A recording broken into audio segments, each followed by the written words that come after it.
Biden क्या बोल रहा है कि पिछले 25 साल में जिन्होंने न्यूक्लियर बॉम्ब नहीं बनाया वो 20 जनवरी से पहले पहले बॉम्ब बनाने की तैयारी कर रहे हैं। रातों रात वो एक बॉम्ब बना लेंगे, न्यूक्लियर बॉम्ब। वो अमेरिका के लिए खतरा हो जाएगा। साथ में बोल दिया इसराइल के लिए भी खतरा है। इतना बड़ा बेवकूफ़ भी कोई हो सकता है कि भाई 19 बोल देते, 21 बोल देते। मुझे लगता है ये राहुल गांधी के वंशज ही लगते हैं और कुछ भी नहीं है। अपनी पोजीशन जब अपनी कंट्री में खराब होनी शुरू हो जाए तो ये रेजिम चेंज करेंगे, किसी के ऊपर अटैक करवा देंगे, कोई युद्ध शुरू करवा देंगे। अमेरिकन का हमेशा ही ये हाल रहा है। जय नमस्कार, मैं अंबर देरी स्वागत करती हूँ आप सबका एक बार फिर से हमारे आज के खास कार्यक्रम में। और आज बहुत ही बड़ी सी खबर लेकर आए हैं और खबर यह है कि ईरान के पास एक ऐसा जादू आ गया है कि सिर्फ वो 5 दिन में ही बड़ी न्यूक्लियर पावर या न्यूक्लियर वेपन जो अभी तक नहीं बना पाए हैं वो बना सकते हैं। ऐसा मैं नहीं कह रही हूँ, ऐसा जो बाइडेन का कहना है। वो कहते हैं कि 20 जनवरी से पहले ईरान जो है वो न्यूक्लियर वेपन तैयार कर सकता है और उससे पहले पहले यूएस को उनके ऊपर अटैक कर देना चाहिए, ऐसा वो मानते हैं, ऐसा उनका मानना है। ऐसा स्क्रीनशॉट आप जो सामने है वो भी देख भी सकते हैं। और इसी पर बात करेंगे और बात करने के लिए हमारे साथ जुड़े हैं चाइना से सुमित जैन जी। बहुत बहुत स्वागत है आपका। जय हिंद, नमस्कार। जय हिंद, नमस्कार। सुमित जी, क्या चाह रहे हैं, क्योंकि हमने जब इस पे स्टार्ट किया था, जब प्रेसिडेंट ट्रम्प आए थे चुनकर, और जो सपोजिटली कॉन्स्पिरेसी थ्योरी थी, हमने उस पर बात की थी कि 20 जनवरी बहुत दूर नजर आ रही है और उससे पहले पहले जो बाइडेन काफी कुछ करने की कोशिश करेंगे और वो हो भी रहा है। और अब इतने ज्यादा वो डेस्परेट नजर आ गए हैं कि वो कह रहे हैं कि हमें चाइना और अमेरिका और ईरान को मिलिट्री कन्फ्रंटेशन भी करना चाहिए, क्योंकि अगर अटैक करते हैं तो ऑफकोर्स ईरान भी सामने से हमला करेगा। तो ऐसे में क्या आपको लग रहा है कि अभी भी उनको लग रहा है कि 20 जनवरी को बहुत दूर पहुंचाया जा सकता है पुश करके? कुछ दिन बाकी है सिर्फ। आपको याद है I was the one who did the show with you, और मैंने आपको बोला था कि मेरे पास अमेरिका से पुख्ता खबर है कि दे आर ट्राइंग कि कहीं जाकर कोई भी कॉन्फ्लिक्ट खड़ा हो जाए और इमरजेंसी की सिचुएशन हो जाए। और कई लिब्रांडो जो थे उन्होंने बोल दिया अरे भाई ये तो कॉन्स्पिरेसी थ्योरी है। लेकिन आज बताइए आप, बाइडेन क्या बोल रहा है कि पिछले 25 साल में जिन्होंने न्यूक्लियर बॉम्ब नहीं बनाया वो 20 जनवरी से पहले पहले बॉम्ब बनाने की तैयारी कर रहे हैं। रातों रात वो एक बॉम्ब बना लेंगे, न्यूक्लियर बॉम्ब। वो अमेरिका के लिए खतरा हो जाएगा। साथ में बोल दिया इसराइल के लिए भी खतरा है, क्योंकि ये बॉम्ब जो है वो इसराइल तक पहुंच सकता है और इसराइल के ऊपर अटैक मतलब अमेरिका के ऊपर अटैक। इसलिए हमें 20 जनवरी से पहले, स्पेसिफिक बोला है 20 जनवरी।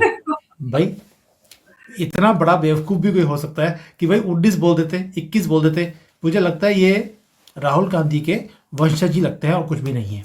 तो अब मुद्दा क्या है? आप देखिए, जब भी इन्हें कोई इमरजेंसी की सिचुएशन क्रिएट करनी होती है या अपनी पोजीशन जब अपनी कंट्री में खराब होनी शुरू हो जाए तो ये रेजिम चेंज करेंगे, किसी के ऊपर अटैक करवा देंगे, कोई युद्ध शुरू करवा देंगे। अमेरिकन का हमेशा ही ये हाल रहा है। और इनके पास जो बुक है, मुझे लगता है उसमें 2 या 3 पेज ही हैं। पहले पेज पे लिखा है कि भाई वेपन्स ऑफ मास डिस्ट्रक्शन सामने वाले के पास आ रहे हैं, हमें अटैक करना पड़ेगा। इराक को इन्होंने इसी तरह से अटैक किया कि इराक के पास वेपन्स ऑफ मास डिस्ट्रक्शन है, पूरी कंट्री तबाह कर दी, अंदर से सुई तक नहीं निकली। लेकिन फर्क नहीं पड़ता अमेरिकन को। दूसरा तरीका होता है कि बोलते हैं कि इनके पास जिहादी बहुत हैं इसलिए हमें अटैक करना पड़ेगा। अफगानिस्तान को ये बोलकर इन्होंने अटैक कर दिया कि भाई उनके पास तो जिहादी हैं, वहाँ पर तो टेररिस्ट हैं जो हमारे लिए खतरा बन सकते हैं। जिहादी कौन से थे?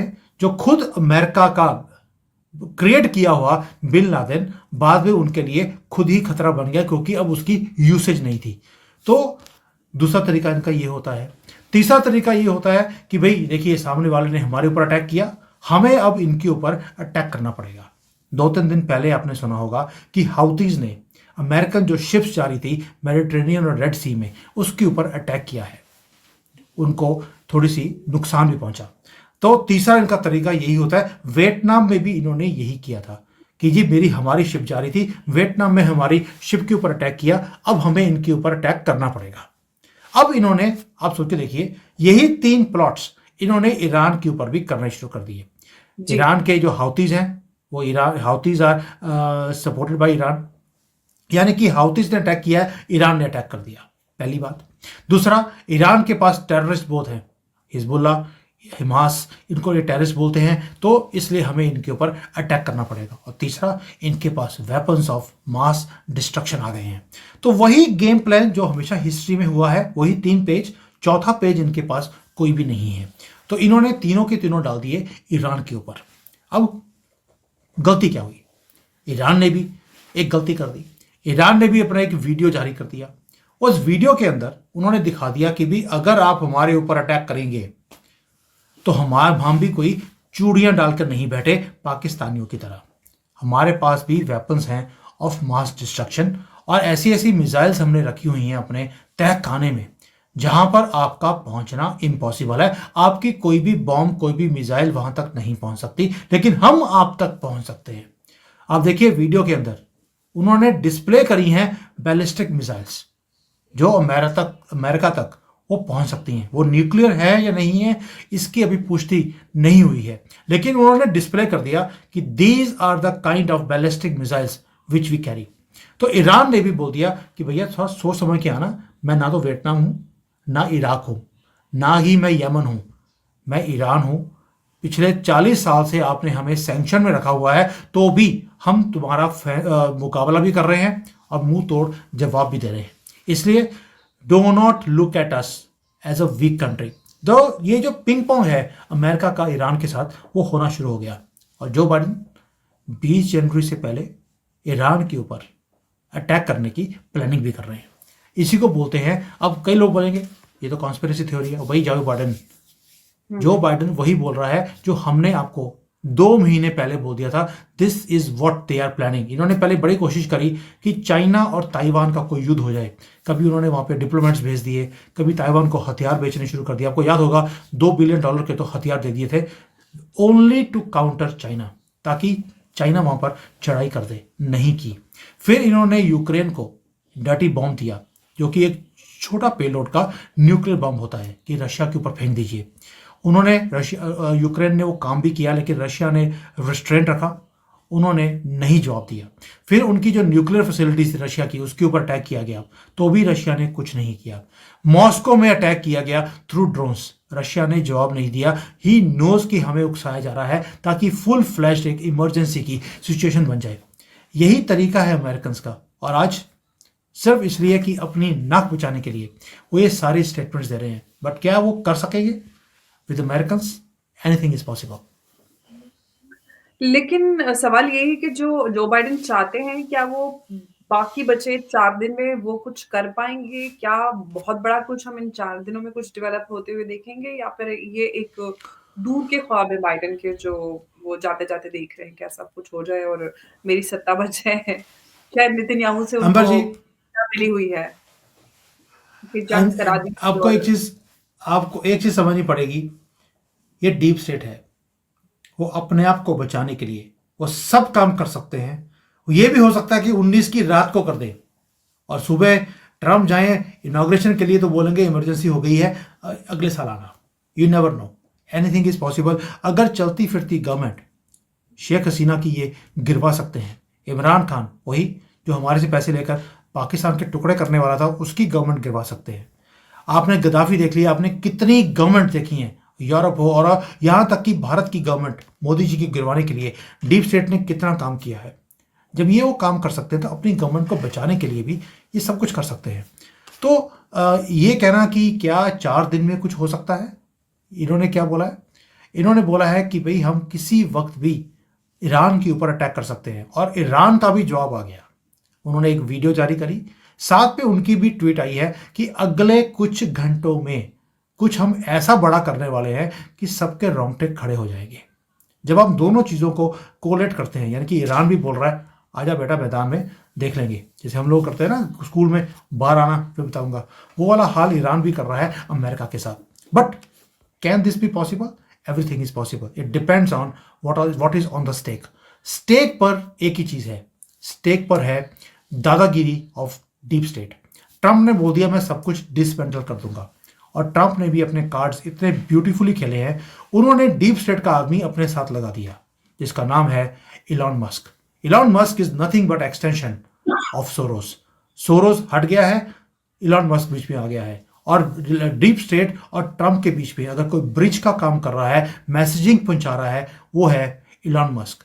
तो अगर कोई भी डीप स्टेट को लगेगा कि भी हमारे इंटरेस्ट वो खराब हो रहे हैं या हमें पैसे बनाने की जो हमारी इंडस्ट्री है वो बंद हो जाएगी, तो वो जो बाइडन को एक्सटेंशन दे देंगे। बट कहीं ना कहीं ट्रम्प की भी डील हो गई है डीप स्टेट के साथ कि तुम्हें डिसमेंटल नहीं किया जाएगा, तुम्हारी दुकानदारी बंद नहीं की जाएगी। एक दो चीजें हैं, मैं अगर कोई युद्ध रशिया यूक्रेन का बंद कर दूंगा तो कहीं और शुरू भी करवा दूंगा, उसकी आप चिंता मत कीजिए। बट जो मैंने कहा है कि पहले दिन मैं युद्ध रुकवा दूंगा and I am going to work on that.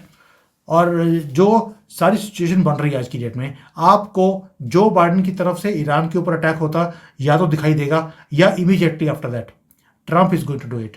Iran is a hot bed right now, इसके ऊपर अटैक होना ही है, वो बाइडन करे या ट्रम्प, क्योंकि डील डीप स्टेट से हुई है, प्रेसिडेंट से नहीं हुई। आपको समझना पड़ेगा, प्रेसिडेंट ऑफ अमेरिका तो कठपुतली है डीप स्टेट के हाथ में, तो वो होगा वही जो डीप स्टेट कहेगा।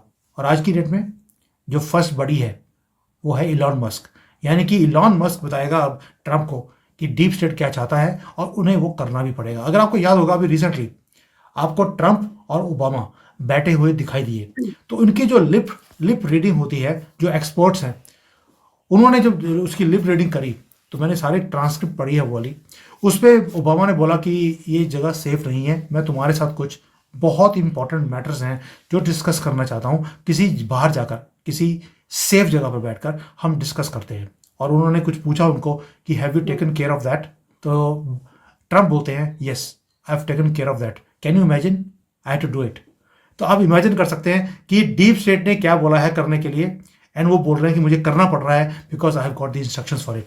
वो कोई भी काम हो सकता है। So now this is not something which is conspiracy theory, what people were saying conspiracy आज वो टेबल पर आ गया है।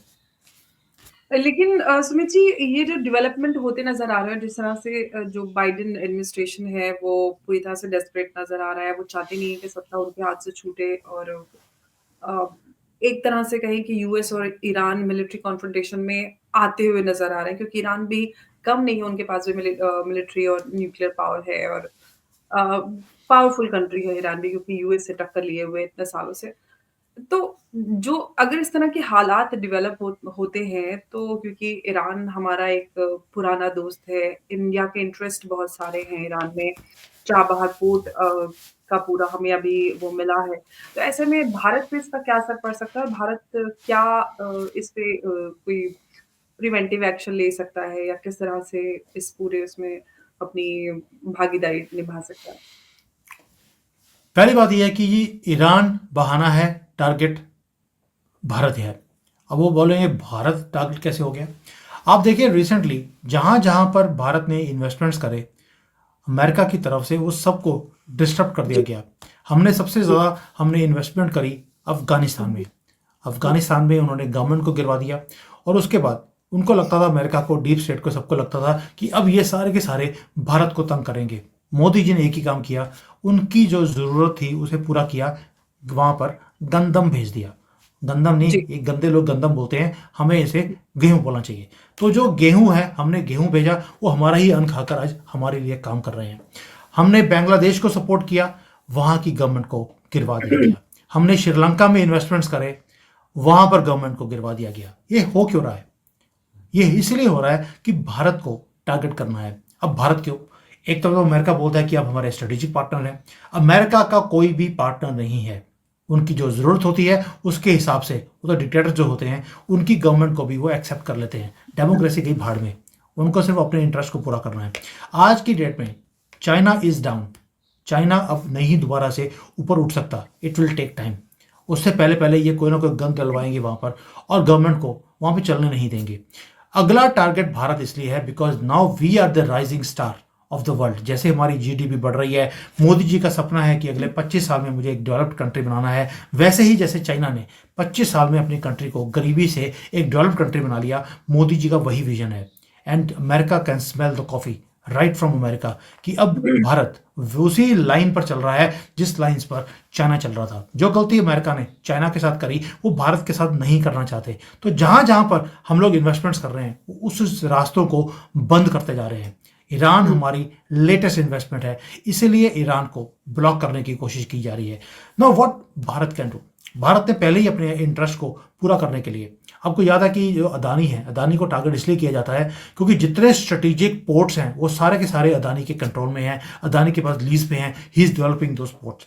हमने अपने आप को सेव करने के लिए जो कर सकते थे, मलाका स्ट्रेट को हमने जो करना था, हमने वो पोर्ट ले लिया, हमने हाइफा पोर्ट ले लिया, हमने चाबहार पोर्ट ले लिया। तो ये बड़े स्ट्रेटेजिक पोजीशंस हैं जो हमने ऑलरेडी ले चुके हैं, इसीलिए भारत को चोक करने के लिए ये सारे काम किए जा रहे हैं। और अदानी भी बहाना है, रीजन अदानी नहीं है, वो है भारत की राइस। और इसीलिए मैं बार बार बोलता हूँ कि अदानी को जो टारगेट कर रहे हैं वो देश के दुश्मन है बाहर के, और हमारे लोग उसको हवा दे रहे हैं। क्यों? पैसे मिलते हैं उनको देश के खिलाफ काम करने के लिए। मैं एक मेरी बड़ी फेमस स्टेटमेंट है, मैं बार बार बोलता हूँ, दोबारा बोलूँगा, सोने के सिक्के हमेशा किले के दरवाजे खोलने के लिए मिलते हैं, सेफगार्ड करने के लिए तो देशभक्ति चाहिए, उसके लिए सिक्के नहीं मिलते। तो जो सिक्के लेकर ये अदानी के खिलाफ, मोदी के खिलाफ और भारत की तरक्की के खिलाफ कभी रेलवे लाइनें उड़ा दी, कभी उन्होंने ये आंदोलन कर लिए, जो ये सारे काम करते हैं, इन्हें सिक्के मिलते हैं तो करते हैं। ये इसका सीधा उदाहरण है कश्मीर। कश्मीर में जब 500 रुपये मिलते थे पत्थरबाजी के लिए तो पत्थरबाजी होती थी, डिमोनेटाइजेशन हुआ, उसके बाद से पत्थरबाजी बंद हो गई। क्यों? क्योंकि नकली नोटों की फैक्ट्री ही बंद हो गई थी जो पाकिस्तान में लगी थी। हमेशा जो काम होता है वो बाहर की फोर्सेस आपको देती हैं। तो आज टारगेट भारत है, भारत की तरक्की है, भारत जो फ्यूचर में अपनी विजन बना रहा है उसको रोकना है। इसीलिए जहां जहां पर हमारी इन्वेस्टमेंट्स हुई हैं उन सबको नष्ट करने का काम अमेरिका का डीप स्टेट वो करता जा रहा है। बिल्कुल, वो समझ में भी आ रहा है और हम समझ पा रहे हैं जिस तरह से लगातार ये चीज़ें हो रही हैं बांग्लादेश में, जो भी हमने देखा रिजीम चेंज हुआ, पाकिस्तान में भी हुआ और कि पाकिस्तान में हमारा कोई इंटरेस्ट नहीं है, बट स्टिल पाकिस्तान में भी हमने रिजीम चेंज देखा, बांग्लादेश, ईरान और ईरान में भी रिजीम चेंज की बात हो रही है। क्या हो पाएगा रिजीम चेंज? ये बहुत बड़ा सवाल है, क्योंकि ईरान जो है वो एक गले की हड्डी यूएस के लिए बना हुआ है। ईरान इतना कमज़ोर मुल्क नहीं है। वहाँ पे जो ईरानियन एक कहें नेशनलिज्म कहना चाहिए या अपने यूएस के अगेंस्ट जो एक हेट्रेड है या कुछ भी कहें, क्या जो वो उनके विरोधी रहे हैं और ये भावना आम लोगों में है। तो ऐसे में कितना मुश्किल हो पाएगा जो ये रिजीम चेंज का उद्देश्य लेके बैठे हुए हैं, इज़राइल कहें या यूएस, एक ही बात है। देखिए, as far as regime change is concerned, हमने पिछले कितने सालों में देख लिया, दशकों में देख लिया कि जहां पर इनका मन करता है ये वहां के रिजीम्स को ये चेंज करवा देते हैं। तो only country where they could not do was Iran. और यहाँ पे जो ब्लिंकन है इनके, उन्होंने एडमिट भी किया था कि हम 20 साल से लगे हैं, 25 साल से लगे हैं कि ईरान में हम रेजिम चेंज को करवा दें। इन्होंने वहाँ पर वो काम, वो प्रोटेस्ट करवाए हैं जो कोई इमेजिन नहीं कर सकता था। आपने देखा बुर्का बैन के ऊपर जितना जो कुछ ईरान के अंदर हुआ, ये डीप स्टेट की फंडिंग थी, उसके बिना नहीं हो सकता है। तो इन्होंने सब हथकंडे जिसको बोलते हैं वो अपनाने की कोशिश करी कि किसी तरीके से गन पड़ जाए, नहीं हुआ है because of the resilience of Iranian people. आगे जाकर ये कोशिश चलती रहेगी, ये लंबी लड़ाई है, सामने वाला हिम्मत से खड़ा है तो ये भी हटने वाले नहीं हैं। और ईरान ने भी अपने आप को सेफगार्ड करने के लिए क्या किया, अभी ब्रेकिंग न्यूज़ देता हूँ आपको, ईरान ने भी अपनी जो नेशनल कैपिटल तेहरान है उसको शिफ्ट करने का ऐलान कर दिया है कि भाई हम यहाँ से शिफ्ट होकर माकरन में जा रहे हैं, जो सदर्न जो इनका कोस्टल लाइन है ये वहाँ जा रहे हैं।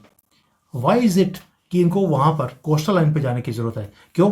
क्योंकि वो प्रोटेक्टेड एरिया है, वहाँ पर अटैक करना इतना आसान नहीं होगा बिकॉज इनकी अपनी शिप्स खड़ी हैं वहाँ पर, इवन कि इनके जो प्रॉक्सीज हैं वो सारे के सारे इनको प्रोटेक्ट करने के लिए वहाँ पे खड़े होंगे।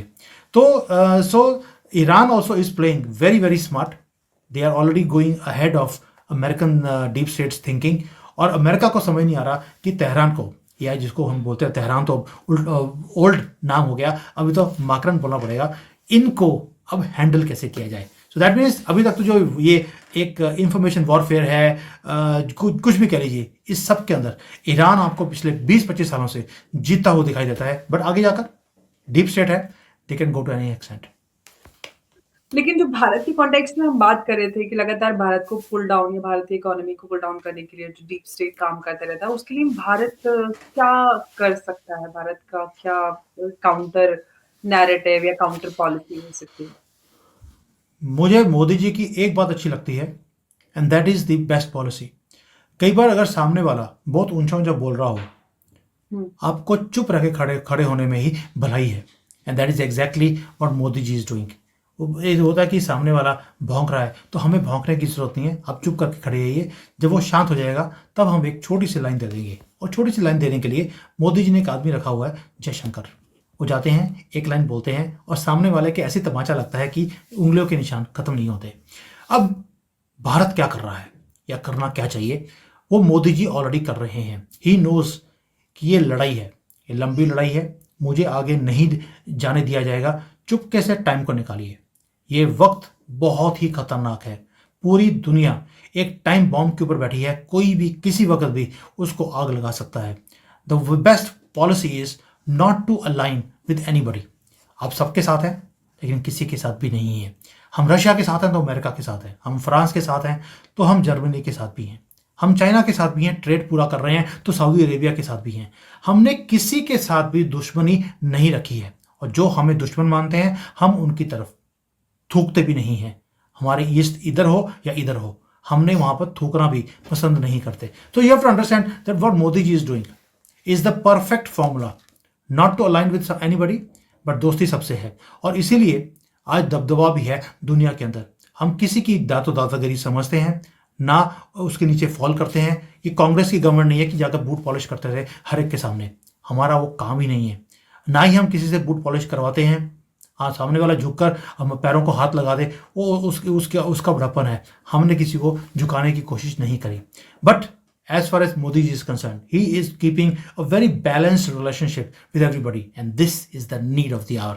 हमें इसके अलावा कुछ भी करने की जरूरत नहीं है। हमने पोर्ट्स लेने थे, हमने ले लिए। हमने दोस्ती करनी थी, हमने कर दी। आज यूनाइटेड नेशंस में कोई भी अगर हमारे खिलाफ कोई भी चीज़ आती है तो यू फाइंड कि 150 से ज़्यादा कंट्रीज तो हमारी फेवर में खड़े होते हैं। बाकियों की परवाह नहीं करने की ज़रूरत है, वो भी ऐसा आहिस्ता। अगर मुस्लिम वर्ल्ड जो हमेशा से भारत के खिलाफ रहा, पाकिस्तान की फेवर में खड़ा हुआ, अगर वो भारत के सपोर्ट में खड़े होते हैं, वहाँ पर जब हमारे इवन मैंने अभी वीडियो देखा था कि एक साध्वी हैं, वो गई हैं यूएई में, तो उन्होंने स्वागत नमस्ते से किया, जय श्री राम से किया। उन्हें तकलीफ नहीं हो रही आज की डेट में। वहाँ पर रामायण पढ़ाई जा रही है, वहाँ पे महाभारत पढ़ाई जा रही है, अरेबिक में उसे ट्रांसलेट किया जा रहा है। यानी कि ये आखिरी फ्रंटियर था जिसे मोदी जी ने उसके अंदर भी दरारें डाल दी हैं इसके ऊपर। और आप क्या एक्सपेक्ट करती हैं कि मोदी जी को भारत को क्या करना चाहिए? I think all the boxes has already been stuck.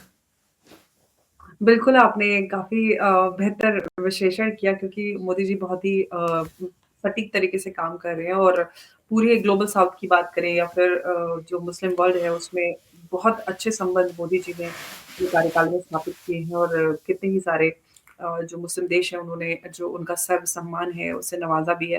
तो ये काफ़ी बड़ा ये मोदी जी के लिए एक वो कहे उपलक्ष्य उनके उपलक्ष्य में जो भी किया जाता है, एक बड़ी उपलब्धि देश के लिए भी है और मोदी जी के लिए भी है क्योंकि इतना सम्मान उनको 21 कंट्री से मिल चुका है।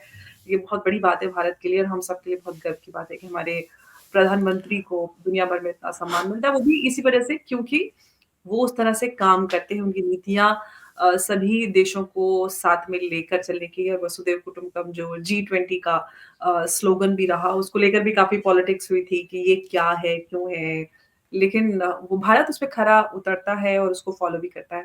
सुमित जी बहुत-बहुत धन्यवाद आज की इस चर्चा के लिए। आपने काफ़ी अच्छी तरह से उसको एक्सप्लेन किया कि क्यों और कैसे ये हो रहा है, उसके पीछे का उद्देश्य क्या है। एक बार फिर से बहुत धन्यवाद। जय हिंद, जय भारत।